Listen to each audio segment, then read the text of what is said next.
அன்னையினுடைய யாகத்திலே கலந்து கொண்ட பிறகு நிச்சயமாக நாம் முன்வைத்த கோரிக்கைகள் அனைத்தும் நடைபெறும் என்பதுதான் அதனுடைய பொன்மொழிகள். ஆக இதுவரை இல்லையெனில் இது நடக்கும் என்கின்ற அந்த தாரக மந்திரத்தையே ஆத்ம சங்கல்பமாக உங்கள் அனைவரையும் சொல்லி வாழ்க்கையில் இதுவரைக்கும் ஒரு இன்பமே இல்லை, துன்பத்தை மட்டும்தான் பார்த்துட்டு இருக்கிறேன். எங்க வீட்டுல நல்ல காரியங்களே நடக்க மாட்டேங்குது, திருமண தடைகள் ஆகிட்டே இருக்குது. கல்யாணம் ஆயிடுச்சு, ஆனால் குழந்தை பாக்கியம் சந்தான பிராப்தி ஏற்படவே இல்லை. நல்லா படிச்சிருக்கோம், ஆனா சிறந்தது ஒரு வேலை வாய்ப்பு கிடைக்கல. ஒரே குடும்பத்துல தகராறு, சொத்து பிரச்சனை, வாழ்க்கையில எவ்வளவு உழைக்கிறேன், எவ்வளவு கஷ்டப்படுறேன், ஆனா என்னால அடுத்த நிலை பயணத்துக்கு போகவே முடியல. இப்படி இனம் புரியாத மனசுக்குள்ள இருக்கக்கூடிய ஏதோ ஒரு துன்பம், வெளிப்படுத்த முடியாத ஒரு கஷ்டம், மன உளைச்சல். எல்லா மருத்துவமனைக்கும் சென்று பார்த்துட்டேன், ஆனா எனக்கு என்ன வியாதி இருக்குன்னு யாராலையும் கண்டுபிடிக்க முடியல. அப்படியே அந்த வியாதியை கண்டுபிடிச்சாலும் அதற்கான தீர்வு மருந்து சாப்பிட்டுட்டே இருக்கிற குணமான மாதிரி தெரியல. இப்படி எத்தனையோ துன்பங்களுக்காக, எத்தனையோ கஷ்டங்களுக்காக நடைபெறுகின்ற யாகத்துக்கு வந்திருக்கீங்க.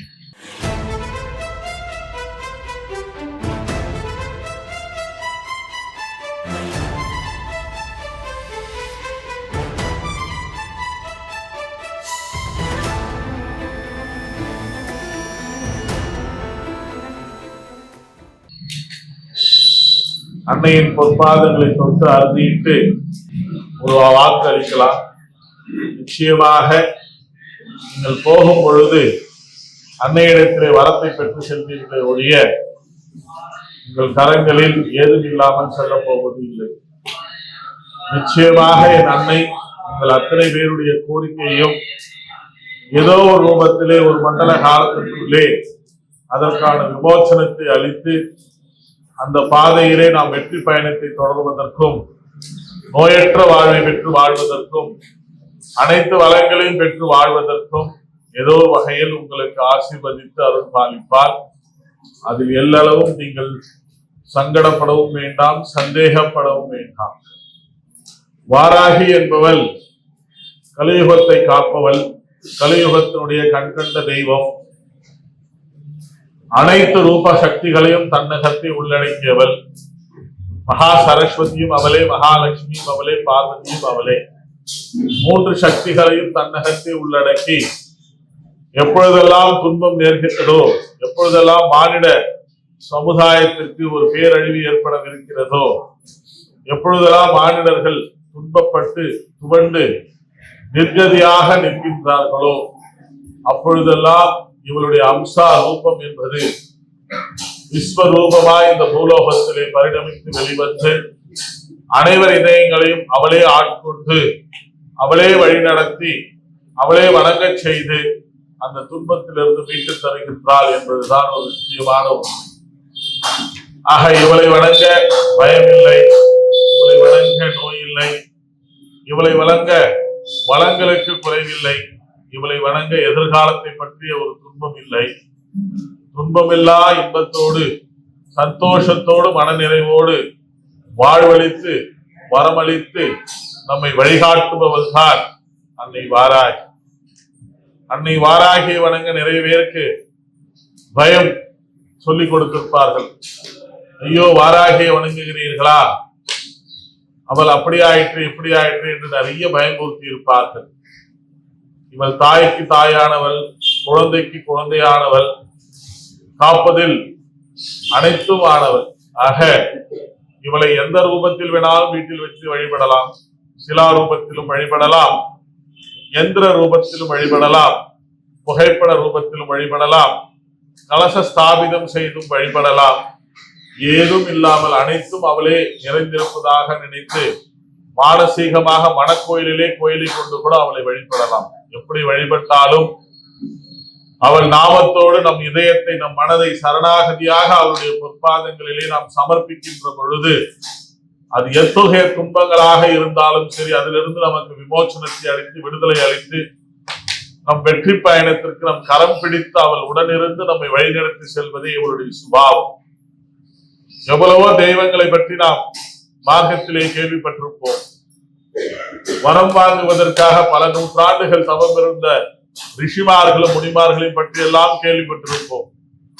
ஆனால் இவ்வளவோ கருணை கடாட்சி, நாம் இதயத்திலே ஒரு துன்பத்தினால் ஒரு சொட்டு கண்ணீரை வடித்தால் கூட இவளால் தாங்க முடியாது. உடனே ஓடோடி வந்து தாய்மை உணர்வோடு, தாய் உள்ளத்தோடு நான் இருக்கிறேன் கலங்காதே என்று சொல்லக்கூடிய மனோபாவம் கொண்டவர். இவளை அடைய ஆண்டுகள் தேவையில்லை, இவளை அடைய லட்ச ஜபங்கள் தேவையில்லை, இவளை அடைய நான் இத்தனை மாதங்கள் தவம் இருக்கிறேன் என்று சொல்ல வேண்டிய அவசியம் இல்லை. இவளை அடைய நான் யஜ்ஞங்கள் பல செய்தால் மட்டும்தான் அடைய முடியும் என்று அவசியம் இல்லை. இவளை அடைய ஒரே ஒரு பொருள் மட்டும்தான் தேவை, அது நம்முடைய உள்ளார்ந்த அன்பு.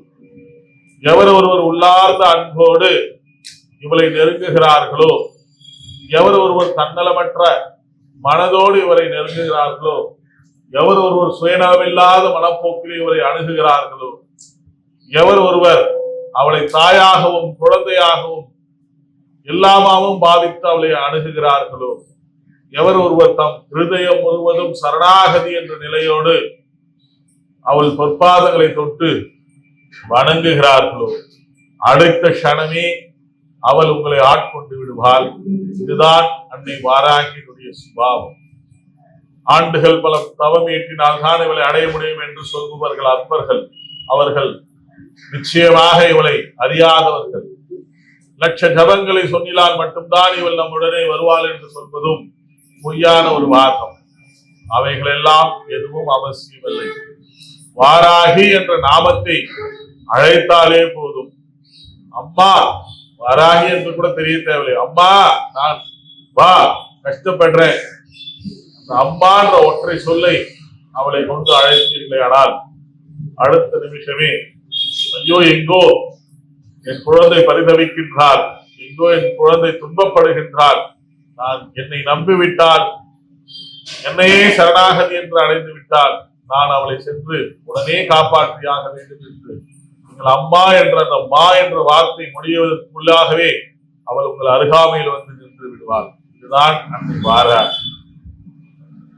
தெய்வங்கள் எப்போதும் தண்டிப்பது அல்ல, கண்டிப்பது மட்டும்தான். தண்டிப்பது, துரோகம் புரிவது, இவைகள் எல்லாம் மனிதனுடைய சுபாவங்கள். ஆனால் தெய்வங்கள் என்றுமே கண்டிப்பதை மட்டும்தான் செய்யும். தண்டிப்பதற்கும் கண்டிப்பதற்கும் நிறைய வேறுபாடுகள் உள்ளது. தண்டிப்பது என்பது தவறு செய்தாலும் தண்டனை கிடைப்பது, தவறு செய்யாவிட்டாலும் தண்டனை கிடைப்பது, ஏதோ ஒரு தவறான சூழ்நிலையில் நாம் அகப்பட்டுக் கொண்டாலும் அதை வைத்து அவர்களை தண்டிப்பது. ஆனால் கண்டிப்பது என்பது, இவ்வுலக என்பது மிகவும், பிரபஞ்சம் என்பது மிகவும் பெருத்தது ஒன்று. இதில் அறிந்தவர்கள் நாம் ஒரு சில வகையில் மட்டுமே, அறியாதவையோ பல. நாம் மனித மனதை கூட இன்று வரை அறியாதவர்களாகத்தான் வாழ்ந்து கொண்டிருப்போம். நம்முடனே வாழ்பவர்களை கூட இன்று வரை நாம் அறியாதவர்களாகத்தான் பார்த்துக் கொண்டிருப்போம். ஏனென்றால் மக்களை அறிந்து கொள்வதும், மனிதனை புரிந்து கொள்வதும், இறைவனுடைய படைப்புகளை எல்லாம் நாம் தெரிந்து கொள்வதும் என்பது அவ்வளவு சுலபம் அல்ல. மனிதன் தெரிந்தது கடுகளவு, அவனுக்கு தெரியாதது இவ்வுலகத்தில் கடலளவு உள்ளது என்று சொல்வார். அது போலத்தான் அறியாமையால் எவ்வளவோ பல பிழைகளை செய்வோம். அதை அறிந்த பிறகு எவர் ஒருவன் மனம் திருந்தி, மனம் வருந்தி, ஐயோ நான் இந்த தவறு புரிந்து விட்டேன், இது தர்மம் அல்லவே, அதர்மமாயிற்று என்று அழுது அன்னையிடத்திலே சரணாகதி அடைகின்றானோ, அடுத்த க்ஷணமே அவனை அதிலிருந்து அவர் மீட்டு வந்து விடுகின்றார்.